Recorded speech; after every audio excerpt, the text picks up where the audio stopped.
He said it with the measured cadence of a lecturer introducing a syllabus. Calm, precise, the kind of voice someone uses when they want compliance more than affection. Some lessons require pain, he said one evening in April 2006, as if he were stating a rule that transcended the room. Sometimes adults must hurt you to prove a point. The remark landed like a verdict in the small kitchen of the Brooklyn apartment my husband and I rented.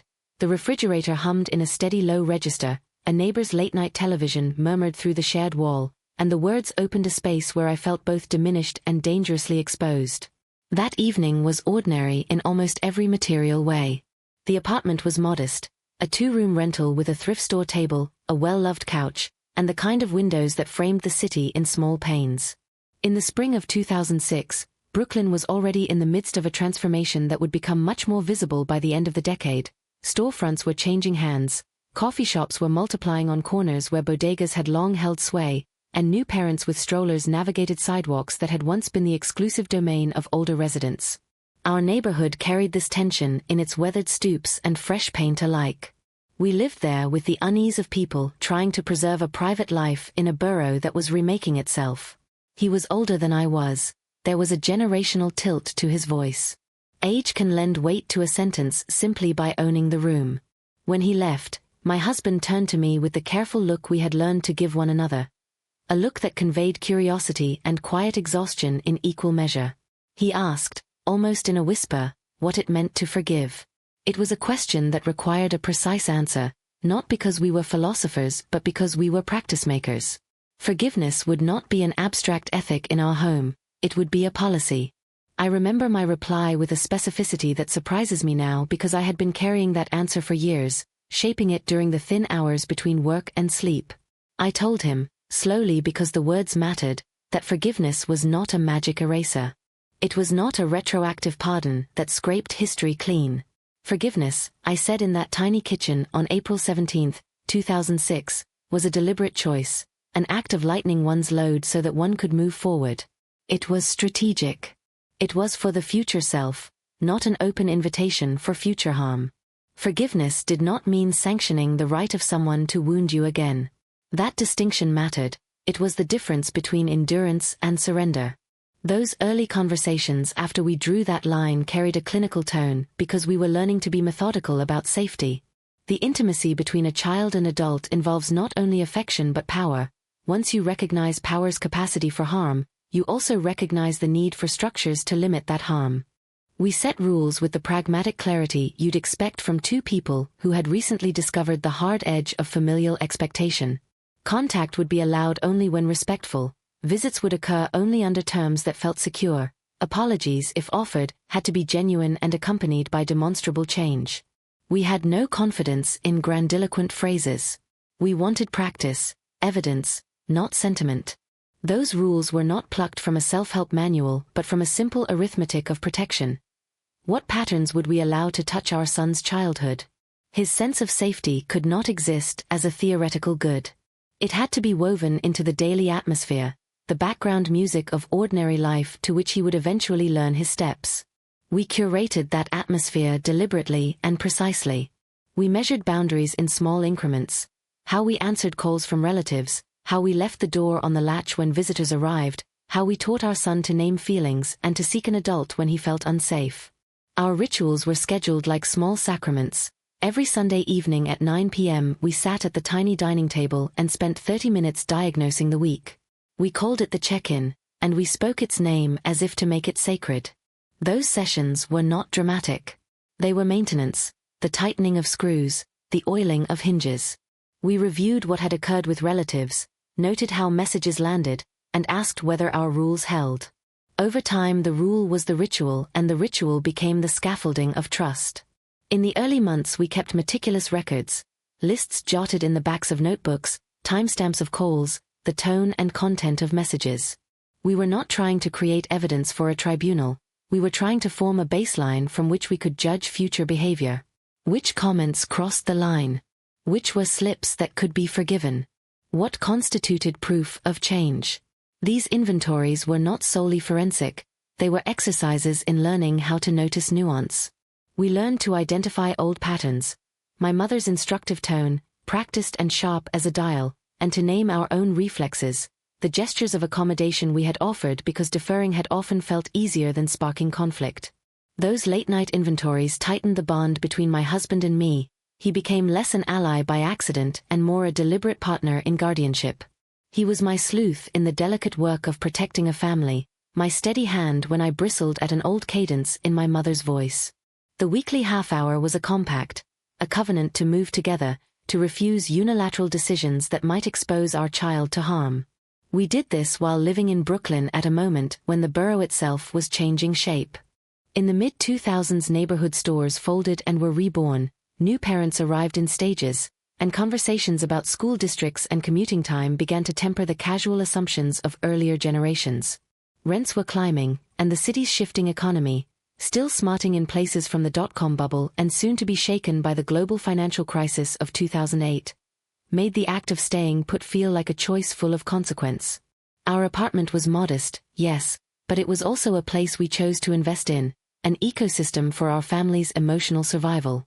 Those domestic details mattered because safety is constructed in the ordinary, how the phone rings, how the stove is tended, how a nightlight is replaced. The material world of day-to-day living became the architecture through which we taught our son what it meant to be cared for. Even as we guarded our life, the story of my parents refused to be a monochrome tale of betrayal. Complexity bled into it in the most human ways. In the autumn of 2010, a mild stretch from September through November when afternoons still carried the sun-warm glow of a late Indian summer, a neighbor left a note about my mother's Thursday volunteer shift at a community center for older adults. At first the discovery read like a small, almost inconsequential change, an elderly woman taking up a pastime. But more notes arrived. Mrs. Langley from the third floor mentioned how my mother had patiently coaxed a woman who repeatedly forgot names into a rhythm of new friendships. A man in the building told me, in the elevator, how she had sat for an hour listening to a former machinist recount the same memory of a factory whistle, and how he walked away lighter for the telling. These were not grand conversions. They were cumulative acts. Muffins baked for a group, extra time given to someone whose hands trembled under a bag's weight, an unhurried chair offered and a generosity that expected nothing in return. Those accounts complicated my feelings. They did not absolve her of the ways that, in 2005, she had tried to royal my wedding on June 12, 2005, into a lesson. They did not mitigate the humiliation of being lectured into submission I refused to give. But they made the knot of our entanglement less black and white. I found myself performing mental gymnastics, allowing gratitude for private kindnesses while remaining vigilant for the reassertion of old patterns. It is a strange muscle to develop, to hold affection and caution together in one hand. Yet it felt like the most humane posture, not excusing, and not banishing. Winter, however, bends things into new shapes. In January 2013, when ice mapped the window panes and the city seemed to dim under an early dusk, my father became ill.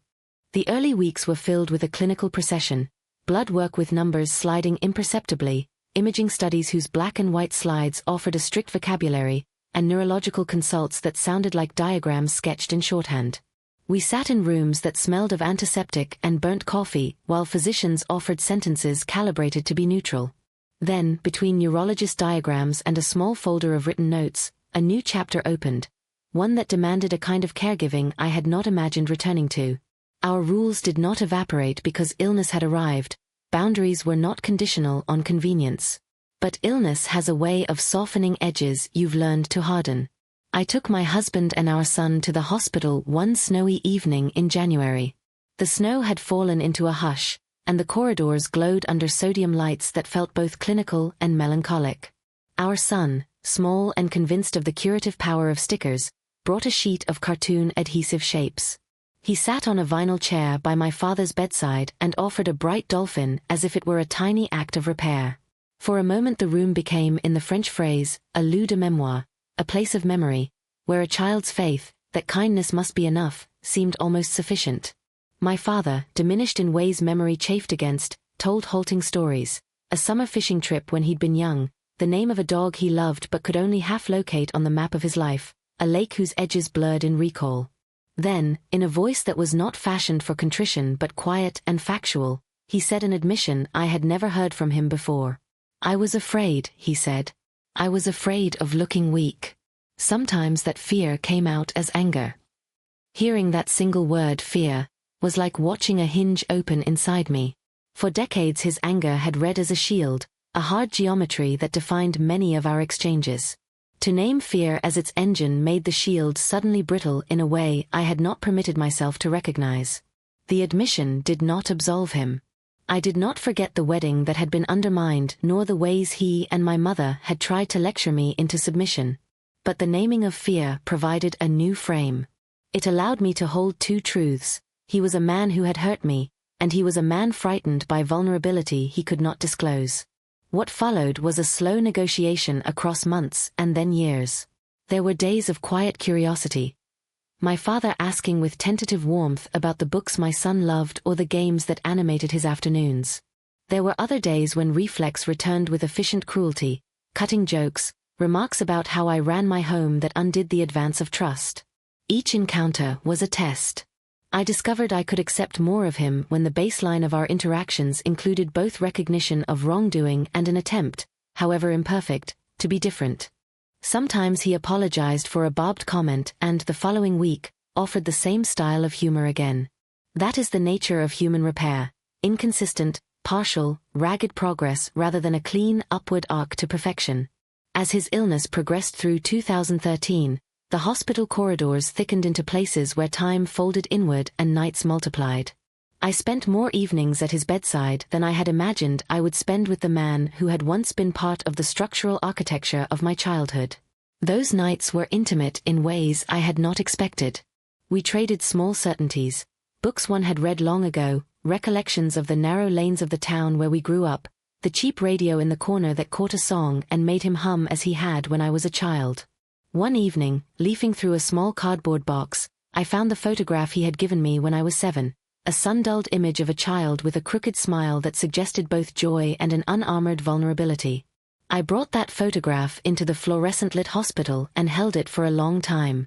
In those unguarded hours I found myself inching toward forgiveness, not by erasing harm but by allowing myself to see the whole person who had caused it. When he died on November 17, 2013, grief arrived in multiple colors. There was sorrow, a hollow feeling that seemed to carry its own weight, but there was also a strange, complicated relief and, threaded through it, the recurrent ache of old wounds.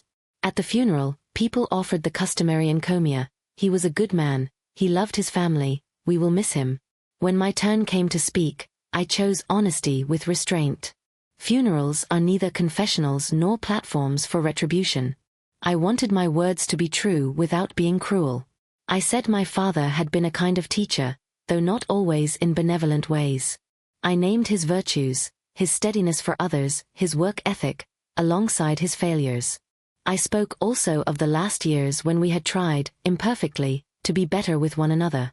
Some called my words brave, others muttered that a funeral was no place to air grievances. Both reactions were accurate. Grief does not require false sweetness, it demands the labor of holding complexity close and immediate. After his death my mother changed in small, insufficiently dramatic ways. Grief altered her rhythms. At first she called less often, perhaps because speech felt inadequate or dangerous. She had fashioned language into a habit capable of doing harm more readily than it could heal. When she did call, her tone was slower. The old reflex to instruct often softened into a tremor. Sometimes she appeared at my door unannounced with something wrapped in butcher paper. Fresh bread, an apple pie from the bakery she insisted was the best, and for an hour the choreography we had practiced for years returned like a repeating film. We ate, we spoke in halting sentences, sometimes the old hurt flared, the unfairness that it seemed to take death to unlock gentleness. I allowed myself to feel both the unfairness and the gratitude. Loving someone who has harmed you can be paradoxical. The care you offer coexists with resentment. Learning to hold both, I discovered, is a kind of craftsmanship, a moral technique. Public life complicated matters further. In October 2009, after I posted a selection of the messages that had been hurled at me, a decision meant to shift a private loop of shame onto a public stage, the story moved beyond our kitchen. In those years, the internet had become a different kind of public square. Blogs reached national audiences, opinion sections amplified personal testimony into policy conversation, and social media was beginning to consolidate attention in ways that felt both thrilling and dangerous. My post was intended as a boundary, an attempt to draw a line between tolerable conduct and conduct that could not be accepted. But once a story goes public, it travels in ways you cannot fully control. Op-eds followed, co-workers asked intrusive questions over stale coffee, acquaintances murmured in hallways. People approached me with a mixture of sympathy and appetite, as if my private humiliations had become material for a gossip tribunal. Some of those public moments were opportunities, chances to speak to larger issues, the weaponizing of familial expectations, how performative moralizing substitutes for accountability. I used the openings where I could. But I also guarded our privacy because I had seen lives transformed into spectacles. I refused to let my child grow up under that unrelenting glare.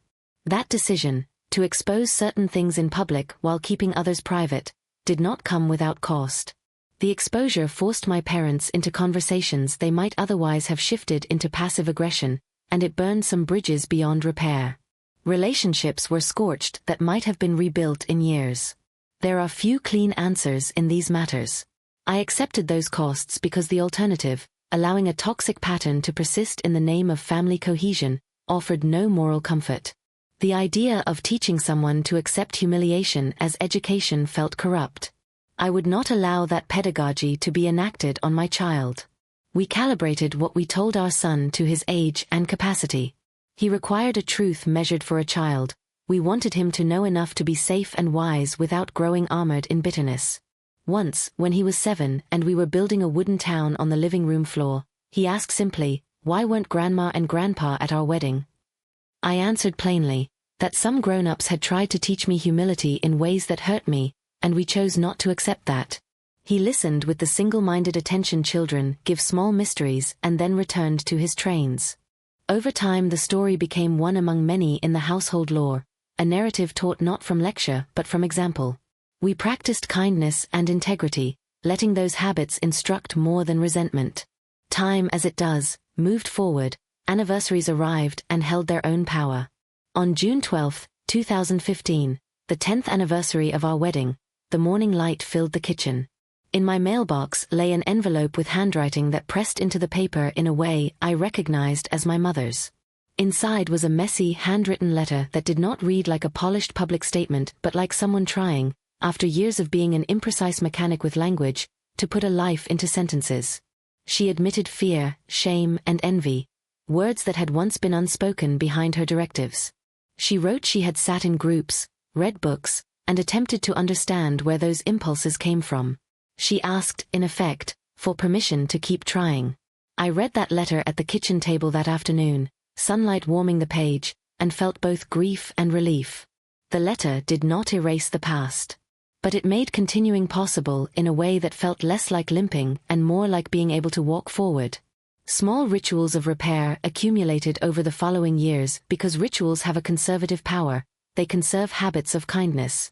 My husband, who had been my partner before the conflict, became more visibly an anchor throughout the strain of reconciling with family and then being drawn back into it by illness and death. He was steady in ways that revealed an inward resolve, holding my hand in rooms where grief felt small, asking careful questions that helped me think clearly, and insisting on practices that protected our family. The weekly check-ins remained. A new rule arose that we would consult before reacting to any major provocation. We pledged repeatedly that our son's needs would come first. Those rules were not legalism but quiet promises, the kind you make in ordinary hours of marriage. We learned to translate theory into practice because children learn the architecture of care by living within it. So we practiced small acts that demanded daily labor, apologizing and altering behavior, pausing before reacting, calling to ask what someone had meant before assuming the worst. We taught our son how to ask for forgiveness in a manner that required genuine effort to change, and how to withdraw from lessons administered through cruelty.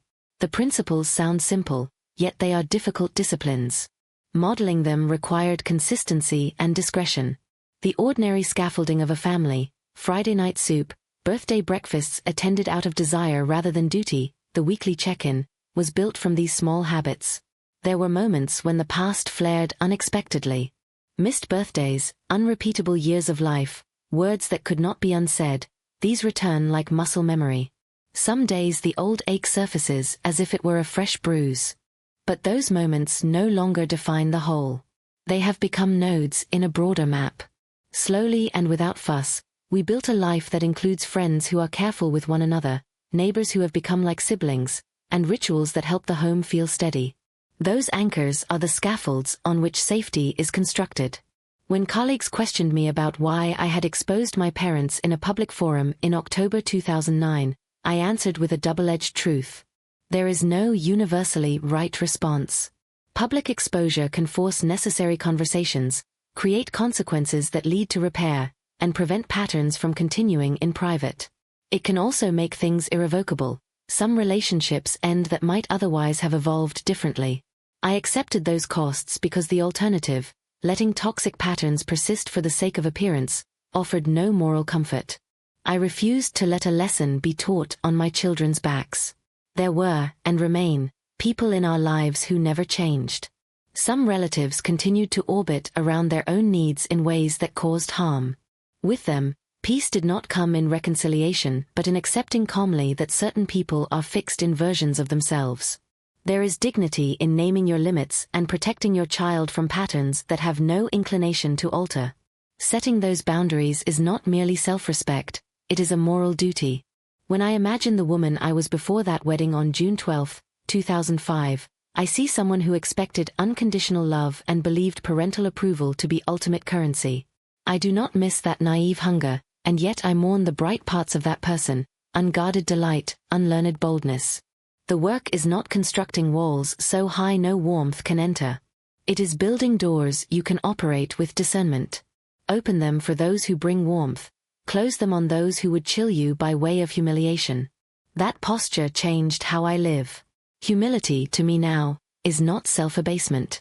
It is a practice, naming mistakes, making sincere amends when possible, staying willing to be corrected by another's truth, and offering help without the compulsion to dominate.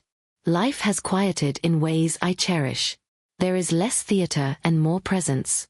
Family remains a negotiation, tensions flare, old habits resurface, and apologies sometimes fall short of repair.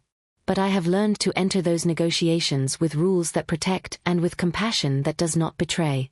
The lesson my parents tried to teach, control imposed by shame will never build tenderness, has, in a strange reversal, become a lesson both for them and for me. The only authority worth having is earned through accountability to the people you profess to love.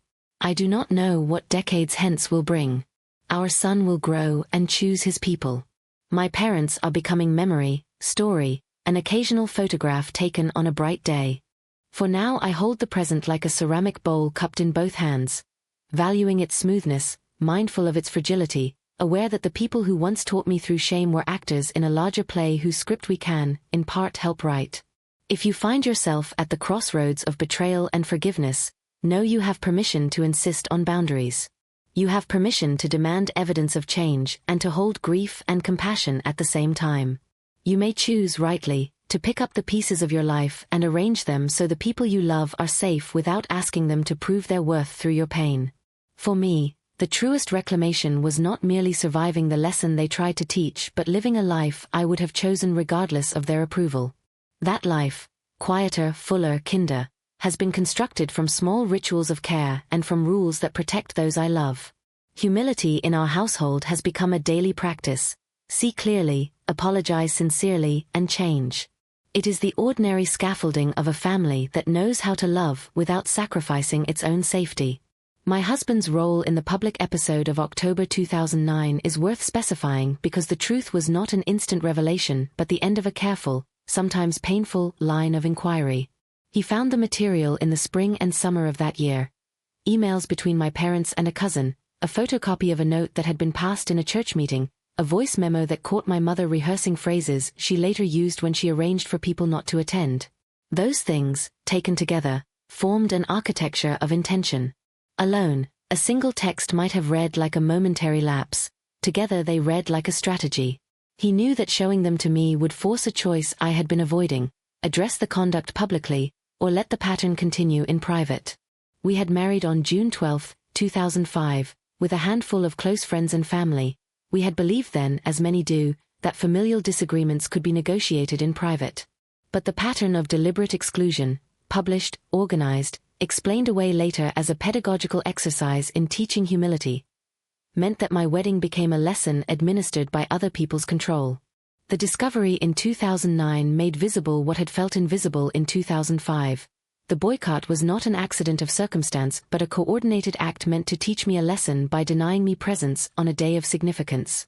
He did not publish those materials himself.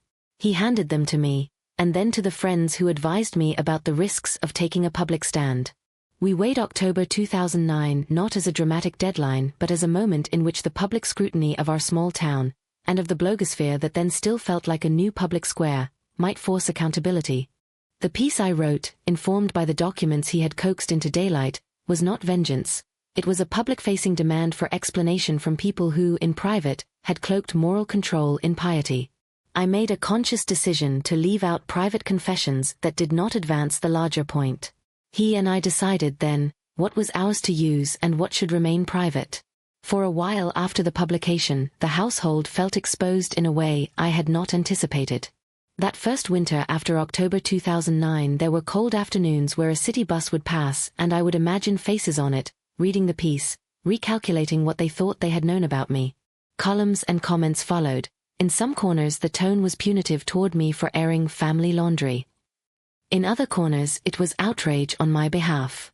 What surprised me most was how quickly the argument shifted from the particulars of our family to the broader cultural scripts about discipline, humiliation, and moral education.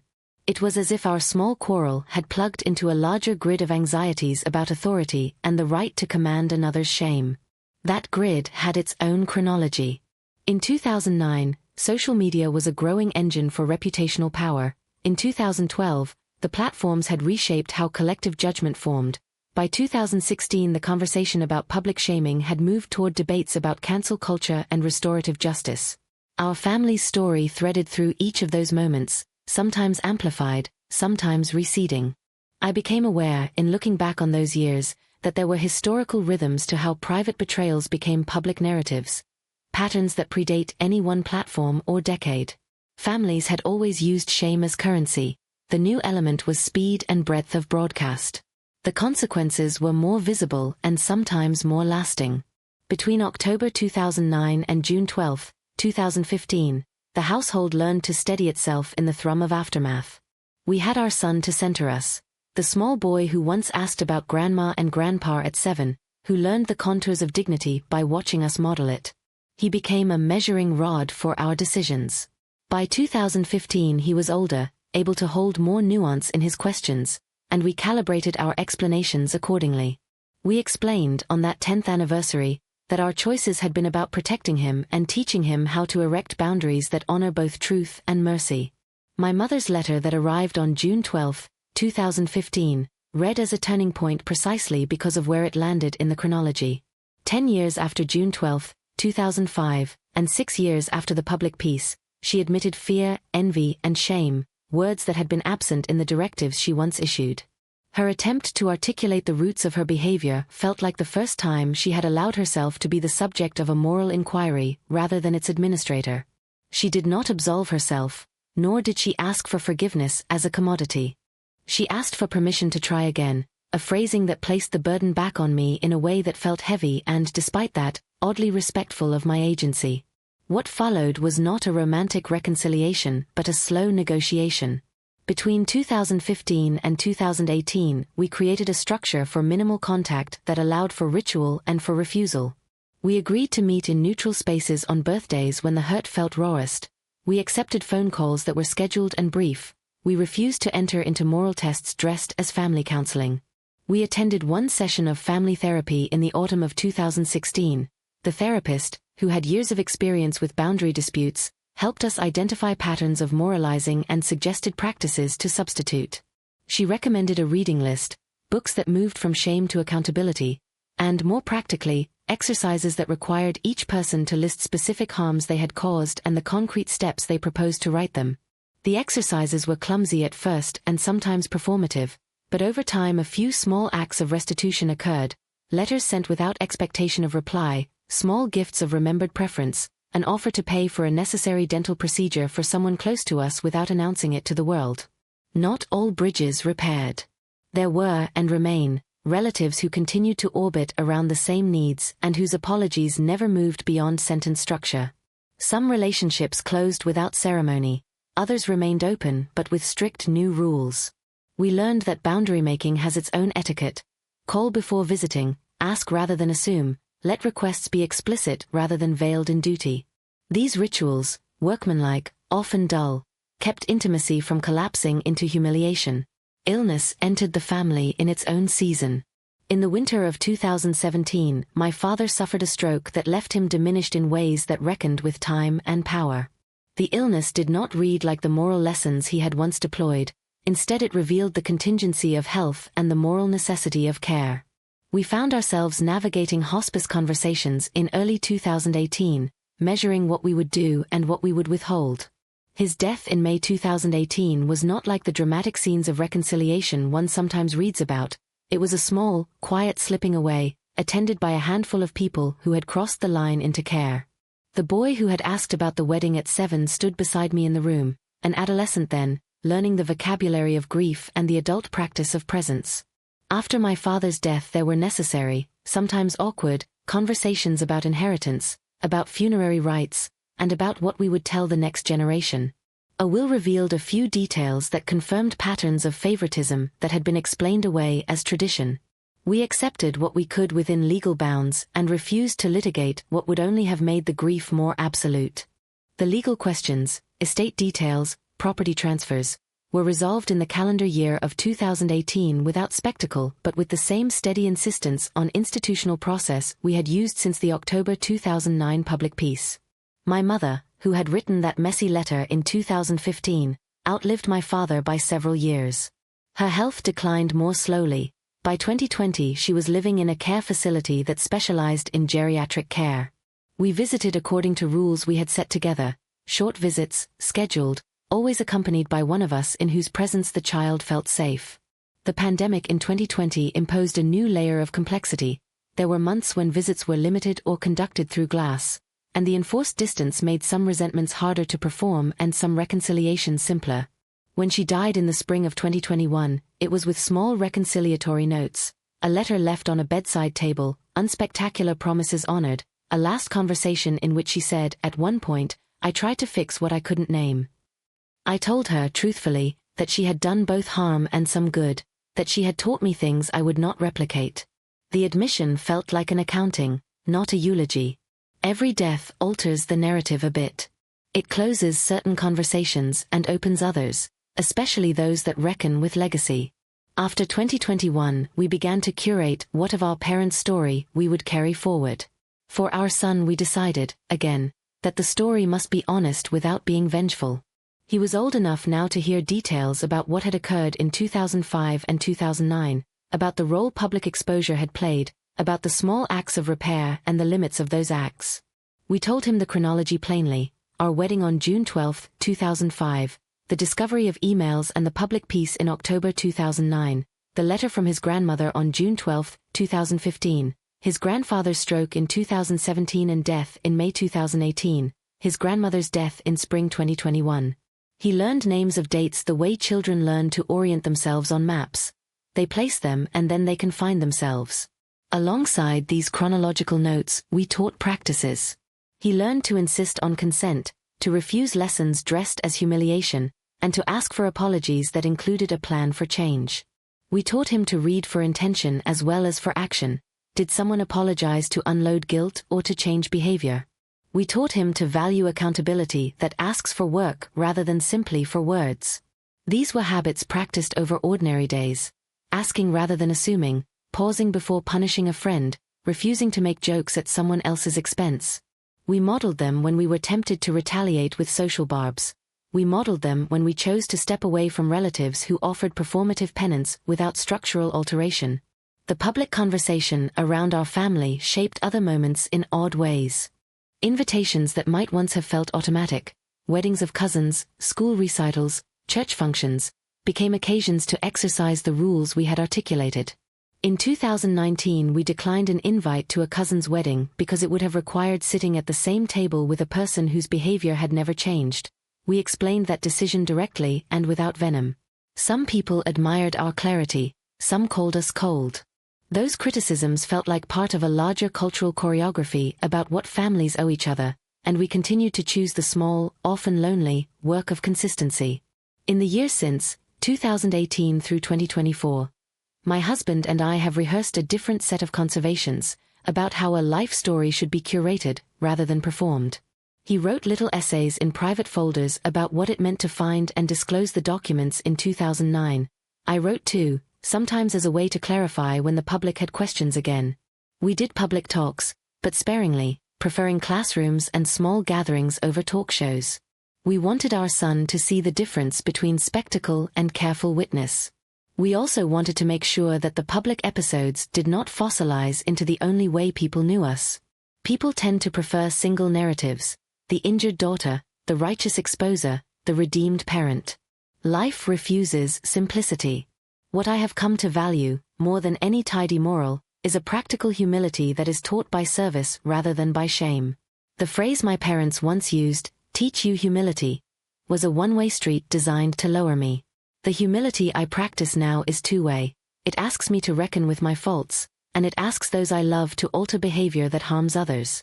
That dual demand is what makes humility a moral muscle rather than a cudgel.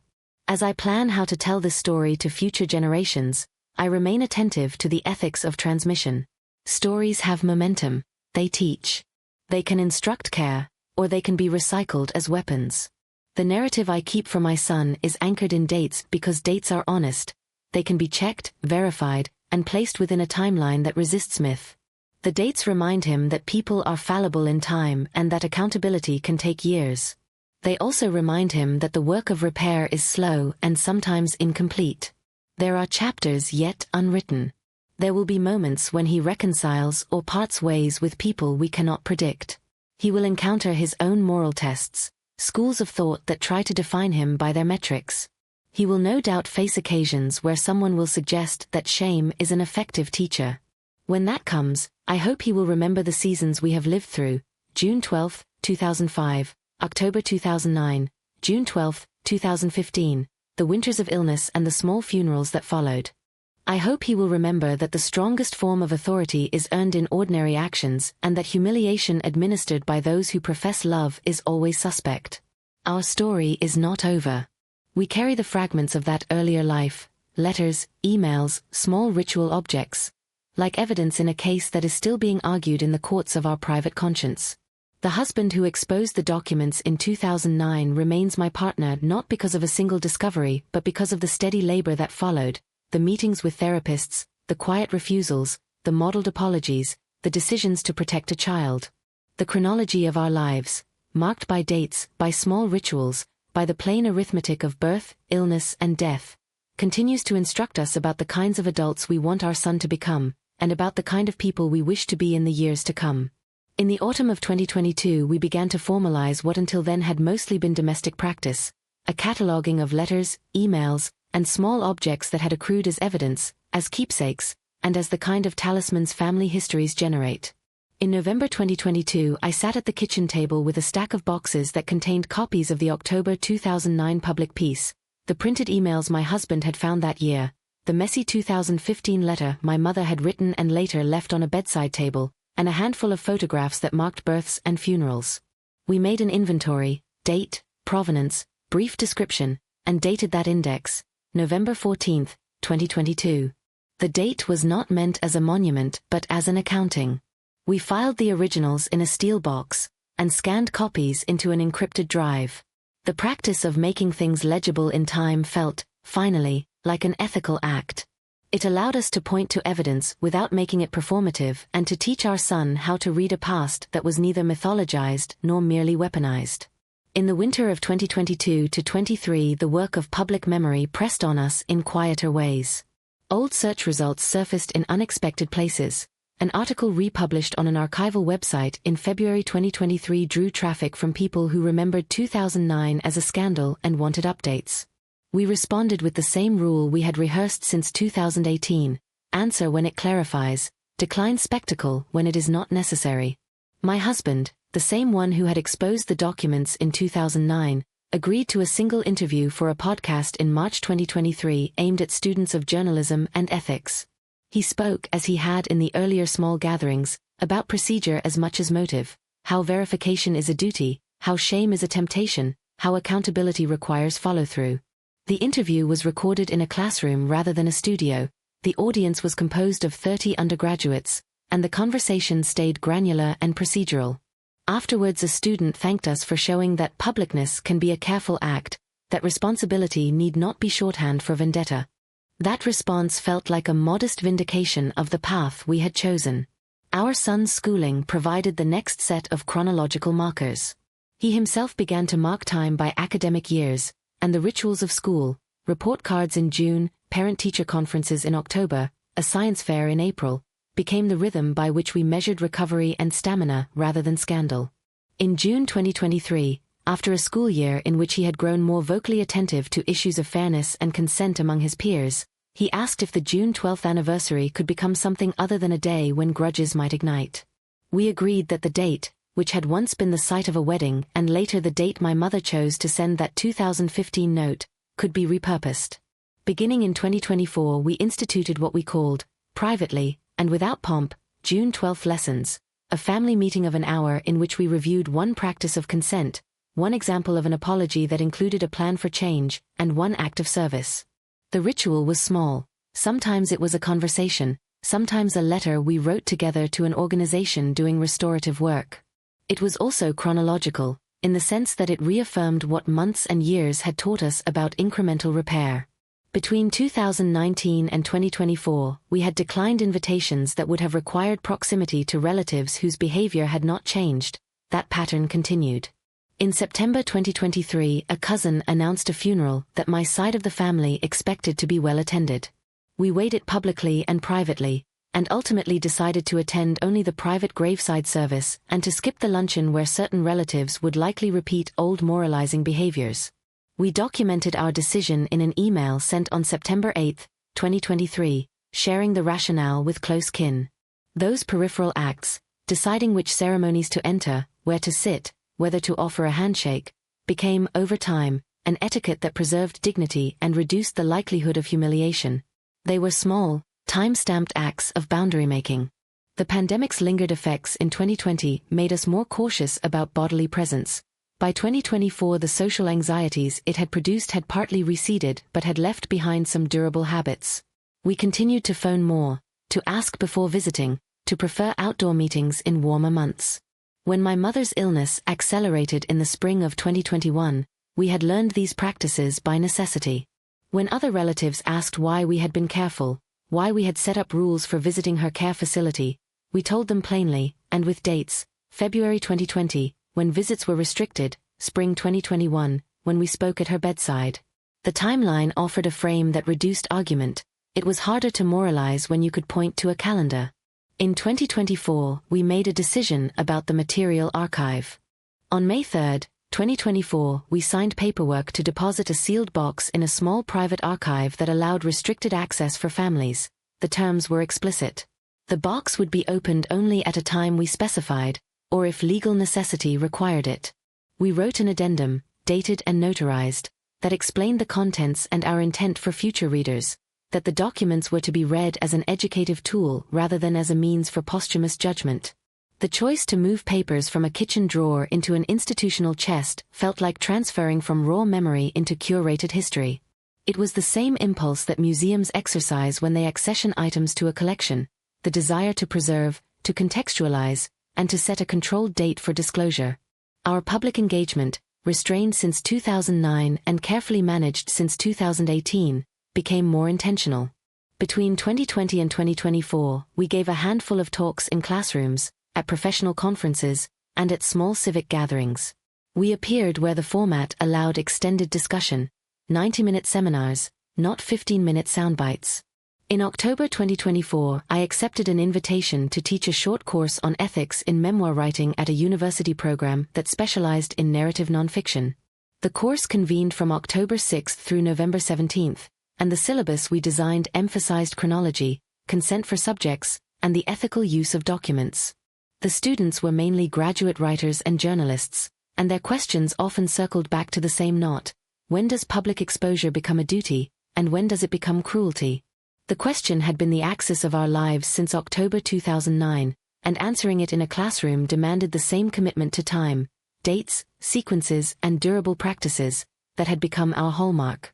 In the private parts of our lives, there continued to be small reckonings. In December 2024, a cousin attempted to reopen a conversation about an old bequest, offering an apology and, simultaneously, an insistence that the apology meant there was no longer any need for altered behavior. We declined to accept that framing in a meeting on December 15, 2024. An apology without sustained change is, we argued, a social salve, not a repair. The cousin walked away bruised. Other relatives disagreed about our firmness. But by keeping the chronology of previous promises and the dates on which they had failed, we were able to explain why we could not accept a tidy closure. The practice of time-stamping failures made it harder for others to claim instant absolution. Our son reached other personal milestones during these years. In May 2025, he completed a civic project at school, a booklet that taught younger students how to ask for consent in play and in daily interactions. He dated the booklet, May 27, 2025, and asked if we would put a copy in our family archive. We did. The gesture felt like an intergenerational turn. The child of that 2005 wedding and that 2009 public peace was now producing his own dated documents to instruct the following generation. He did this without rancor. His voice was procedural and concrete. That, perhaps, is the single thing that has shifted most palpably since 2009. The moral vocabulary of the next generation leans less toward scandal and more toward practice. There have been moments when the past insists on reappearing. In March 2025, an old online forum republished comment threads from 2009. The threads were acid and retrospective.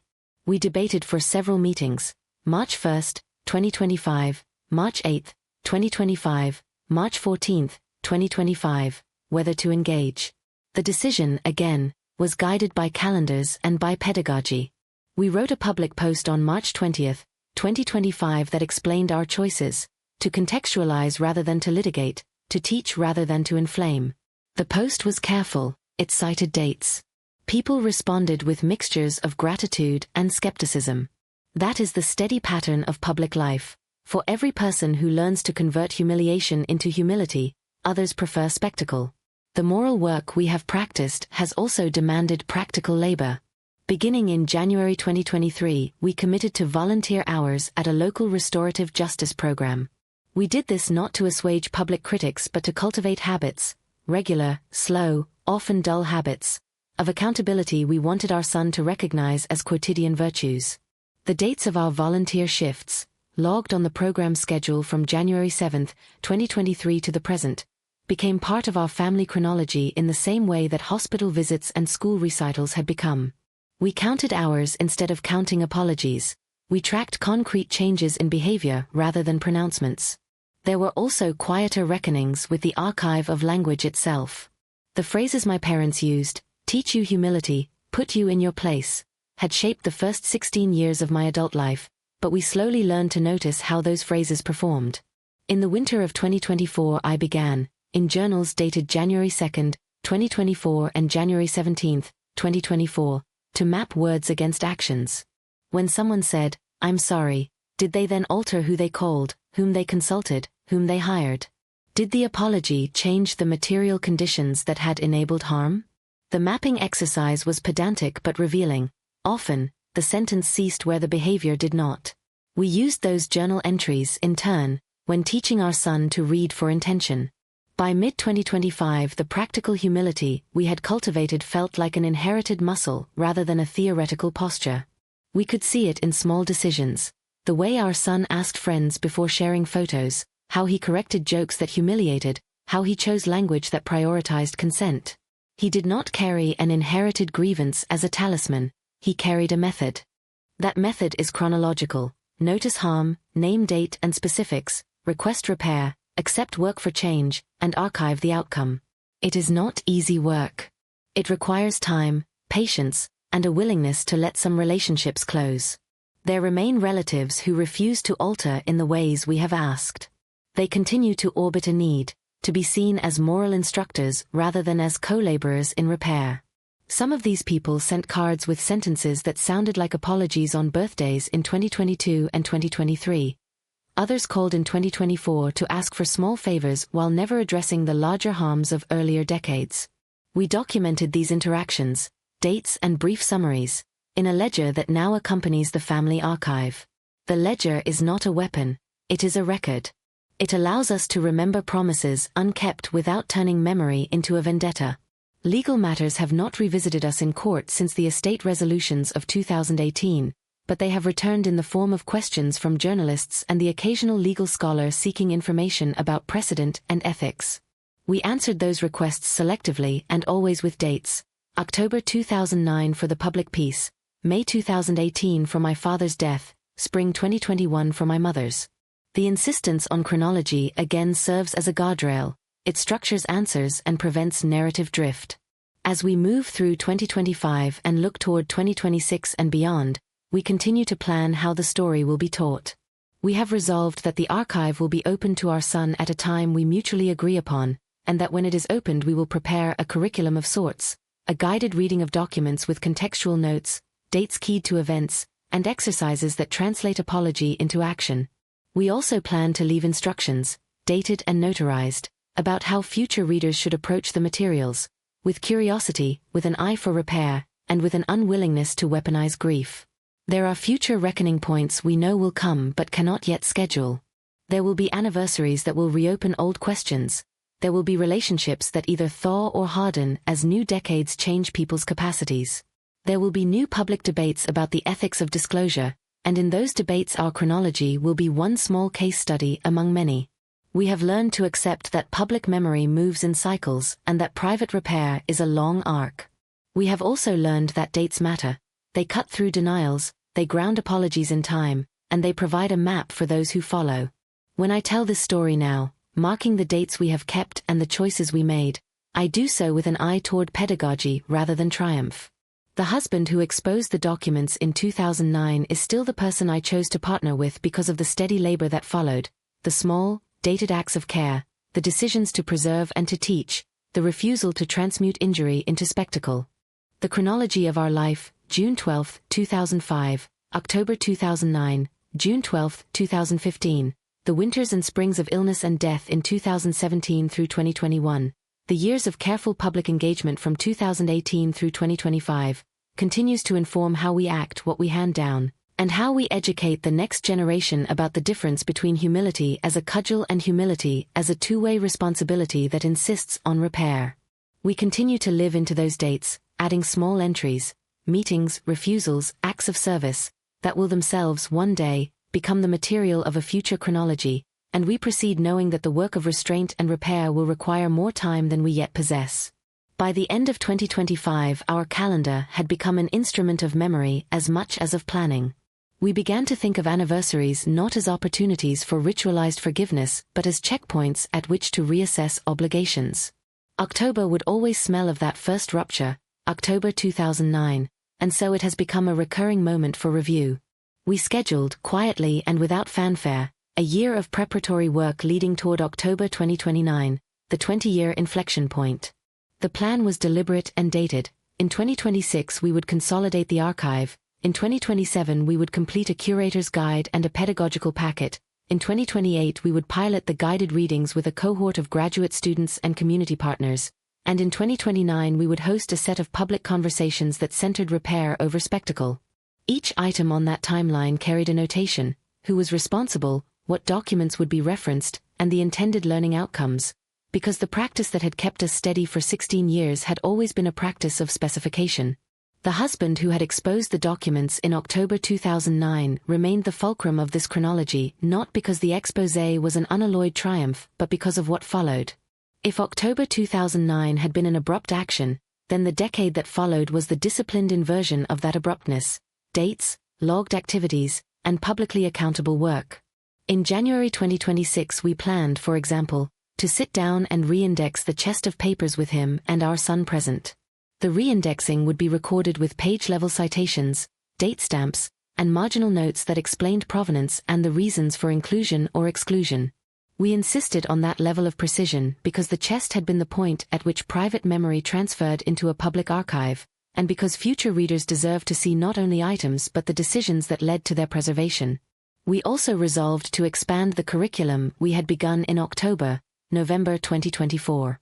The Ethics in Memoir mini-course had become a template. For the 2026 to 2027 academic year, we drafted a semester-long seminar that would run from February through May 2027. The syllabus, dated and circulated on December 15, 2025 to a small cohort of adjuncts and community educators, broke the semester into chronological modules: provenance and permission, weeks 1 to 4, harm and intent, weeks 5 to 8, the labor of repair, weeks 9 to 12, and public accountability, weeks 13 to 15. Each module required students to engage with concrete dates from our own archive as case studies: October 2009 and its aftermath, the various estate settlements of May 2018, the winters of illness 2017 to 2021, and the volunteer logs beginning January 7, 2023. We wanted learners to practice reading texts as situated acts and to see how dates anchor responsibility. The pedagogical materials themselves were treated like artifacts. In March 2026 we scheduled a meeting, March 11, 2026, to draft the curator's guide that would accompany the chest. The guide would include a timeline of actions with entries such as June 12, 2005 wedding, October 2009 public exposé, May 2018 father's death, spring 2021 mother's passing, 1/7/2023 present, restorative justice volunteer shifts, reflective prompts tied to particular documents, and exercises for converting apology into measurable reparative work. We imagined those exercises as small acts. Write a letter that names dates and failed promises. Design a plan that converts an apology into 3 sustained actions over a year. Audit one social network for patterns of flattery and silencing, and we dated each exercise to track iteration. The presence of our son in these plans was not incidental. After May 27, 2025, when he dated his booklet about consent and asked for a copy in the family archive, he became more than a beneficiary of the chronology, he became an editor of it. In July 2026 we planned a mentorship sequence in which he would work with a university archivist for 6 weeks to learn cataloging conventions and the ethics of access. The apprenticeship would be dated July 6 to August 17, 2026, and the agreement would stipulate that any decision to open parts of the archive to others would require his assent, along with ours. This is not a sentimental arrangement, it is a deliberate distribution of custodial responsibility. We teach him to read dates as moral facts because dates prevent easy erasure. Outside the family, our public practices continued to be modest and carefully timed. In the spring of 2026 we accepted invitations to 2 small symposia, one at a Restorative Justice Coalition on March 22, 2026 and another at a writers' conference on April 14, 2026. Neither engagement would center the sensational details of 2009. Instead, both were to use our chronology as a model for institutional reform. The talk scheduled for March 22, 2026 would focus on how organizations might require date-stamped accountability, promises with deadlines and verifiable outcomes. The session on April 14, 2026 would examine the ethics of archival donation, asking institutions to adopt dated accession records that specify consent, context, and intended use. Both sessions were placed in the calendar with clear objectives because we had learned to distrust conversations without measurable ends. Several relatives continued to frustrate that approach.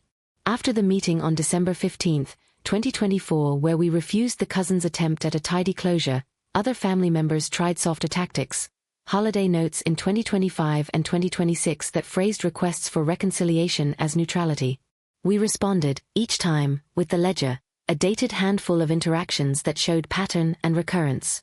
The ledger's entries, December 25, 2025, holiday card with vague remorse, January 17, 2026, phone call asking for a loan without acknowledging previous harms, were ordinary and bureaucratic and therefore hard to dismiss. The ledger does not seek vengeance, it provides a public record that reconciles memory with behavior. We also anticipated juridical questions. Legal scholars occasionally contacted us to ask about precedent, and those requests continued into 2026. We agreed to be useful without becoming exhibits. We would answer on terms that map dates to actions, and we appended to each response a clear note about the limits of consent and privacy. Our statements were filed with dates March 2, 2026, April 29, 2026, so that future researchers could trace the arc of our engagement without converting our life into a court transcript. Restorative practice remained central, but it too was calendared. The volunteer shifts that began on January 7, 2023 were no longer ad hoc.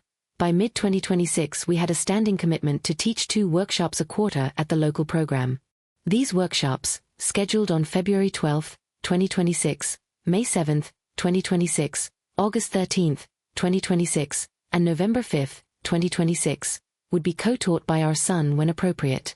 The intention was to routinize accountability as domestic habit.